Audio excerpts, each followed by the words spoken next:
Hi friends, welcome back to tech railway. కొద్దిమంది videos కింద comment అనేది చేస్తున్నారు, డోర్నకల్ మిర్యాలగూడ ఈ రైల్వే లైన్ గురించి అప్డేట్ అనేది ఇవ్వండి. ఈ వివరాలకి వెళ్లే ముందు మీరు మా టెక్ రైల్వే ఛానల్ ని ఇదే మొదటిసారి చూస్తున్నట్లయితే ప్లీజ్ సబ్స్క్రైబ్ చేసుకోండి. అలాగే నోటిఫికేషన్స్ కోసం పక్కన ఉన్న బెల్ ఐకాన్ కొట్టండి.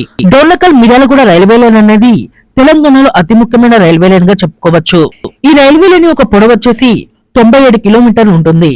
ఈ 97 కిలోమీటర్ల రైల్వే లైన్ ని నిర్మించడానికి 2300 కోట్లు అవుతుందని రైల్వే శాఖ అంచనా వేయడం జరిగింది.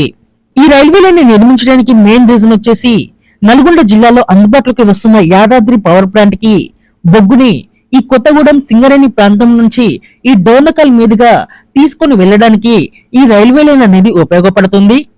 అలాగే ఈ సూర్యాపేట జిల్లాలో అగ్రికల్చర్ కి సంబంధించిన ఉత్పత్తులని దేశం నలుమూలలకి విస్తరించడానికి ఈ రైల్వే లైన్ అనేది ఉపయోగపడుతుంది. అలాగే ఈ రైల్వే లైన్ మనకి చెన్నై, న్యూఢిల్లీ, హైదరాబాద్, ఇటు విజయవాడ వీటికి ప్రత్యేక మార్గంగా ఉంటుంది. ఇది ఒక షార్టెస్ట్ రూట్ గా చెప్పుకోవచ్చు.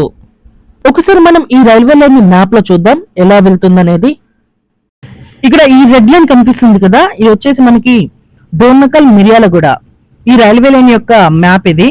ఈ రైల్వే లైన్ మనకి ఈ డోర్నకల్ దగ్గరలో ఉండే పాపడపల్లి రైల్వే స్టేషన్ ప్రాంతంలో స్టార్ట్ అవుతుంది. ఇక్కడ స్టార్ట్ అయిన ఈ రైల్వే లైన్ ఈ ఖమ్మం జిల్లాల మీద నుండి ఈ ముదిగొండ, నేలకొండపల్లి, కోదాడ, హుజూర్ నగర్, నేరేడుచర్ల మీదుగా ఇక్కడ మిర్యాలగూడకి చేరుకుంటుంది. ఈ రైల్వే లైన్ ని అతి ముఖ్యమైన రైల్వే లైన్ గా ఎందుకు పరిగణిస్తున్నారంటే ఇక్కడ ఈ ముదిగొండ దాటిన తర్వాత ఈ నేలకొండపల్లి, కోదాడ, హుజూర్ నగర్, నేరేడుచర్ల ఈ ప్రాంతాలకి రైల్వే కనెక్టివిటీ అనేది లేదు. ఈ ప్రాంతాలన్నీ అగ్రికల్చర్ అలాగే గ్రైనేట్, సిమెంట్ ఫ్యాక్టరీస్ అనేవి ఇక్కడ ఎక్కువగా ఉంటాయి.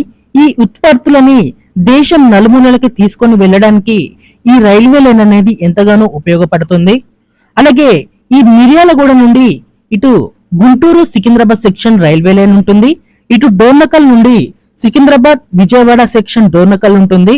ఈ రెండు మెయిన్ లైన్లకి ఈ రైల్వే లైన్ అనేది కలిపితే ఇక్కడ ఈ ప్రాంతాలకి రైల్వే కనెక్టివిటీ అనేది మెరుగుపడుతుంది. ఈ హుజూర్ నగర్, నేరేడుచర్ల, ఈ కోదాడ ప్రాంతాలకి రైళ్లు అనేవి అందుబాటులోకి వస్తే ఈ ప్రాంతాల ప్రజలకి కూడా రైల్వే మార్గం అనేది అందుబాటులోకి వచ్చి వీరి యొక్క ప్రయాణాలు అనేవి సులభతరం అనేవి అవుతాయి. మొత్తం ఈ రైల్వే లైన్ యొక్క పొడవు వచ్చేసి 91 కిలోమీటర్లుగా ఉంటుంది. ఈ 91 కిలోమీటర్ల రైల్వే లైన్ ని నిర్మించడానికి 2135 కోట్ల వరకు అంచనా అనేది వేయడం జరిగింది.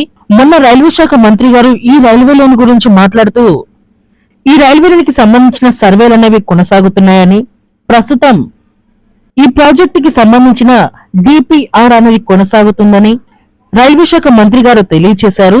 ఈ డిపిఆర్ అంటే డీటెయిల్డ్ ప్రాజెక్ట్ రిపోర్ట్. అంటే ఈ సర్వేలు అనేవి కంప్లీట్ అయిన తర్వాత ఈ ప్రాజెక్ట్ మీద డిపిఆర్ అనేది తయారు చేస్తారు.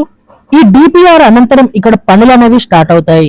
డోర్నకల్ మిర్యాలగూడ మధ్యలో మనకి తొందరలోనే ఇక్కడ రైళ్లు అనేవి పరుగులు పెట్టే అవకాశం అనేది ఉంది. ఓకే ఫ్రెండ్స్, ఈ ప్రాజెక్టు వెళ్లే మార్గంలో ప్రజలు ఎవరైనా మన వీడియో చూస్తుంటే ఒకసారి కింద మీ అభిప్రాయాన్ని కామెంట్ చేయండి. అలాగే మరిన్ని 3 రైల్వే అప్డేట్స్ కోసం మన ఛానల్ ని ఫాలో అవ్వండి. Thank you for watching. Have a nice day.